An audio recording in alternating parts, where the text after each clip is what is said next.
How do you encourage and support your children's curiosity for learning? My son and daughter both, if they want to try something, I'm game to try it with them. And so if they want to try something, I do try pretty hard to enable it. I mean, not, I have no one's taking flying lessons, but things around like Lego, or my daughter's really into rock climbing. So I learned to be a belayer. Like I had to kind of get certified to be able to, so she and I can go rock climbing together. And it's actually, I think part of what they like about this is that we get to do stuff together, and and not only do I enable it, but we get kind of we call it special time, right? Special daddy time. And my wife is kind of more into the kind of nuts and bolts of it, right? So I get to come in and do the rock climbing and do the robot building and the Lego building. And I'm also an advocate for them. So things that I think some parents, especially now, do you know what Minecraft is? Think of it like Lego on the computer. I think it's fascinating, really, and just a really enabling thing. There's a book called The Diamond Age, a Neil Stephenson book. There is a technology in the book, right? Think of it like an iPad, right?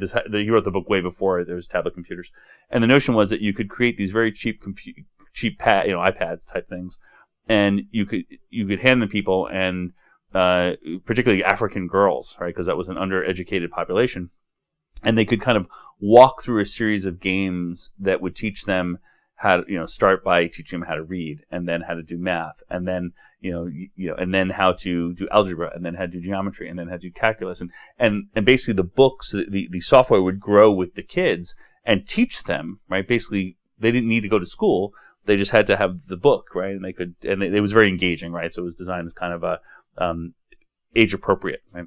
So Minecraft, I think, is a bit like that, right? And I think a lot of parents react negatively to it because it's this game on the computer. Think of it like computer Lego. And the kids, they build houses, or they build, they go exploring in caves that they find in the Minecraft world. And they're like, I don't understand why my kids are doing this. It's kind of a pointless thing. It's just a computer game. And it's actually, I think, quite deeper than that. Like having your kids, like Charlotte has built a castle, she builds buildings and such. Doyle does a little bit of it, less so, but you can build all kinds of crazy stuff. And people have built, as an example, actually built Westeros, right, from Game of Thrones. And it's quite amazing. Like somebody has created every single set in Westeros in Minecraft. And it's that kind of thing, right? The people are really using it to do creative things.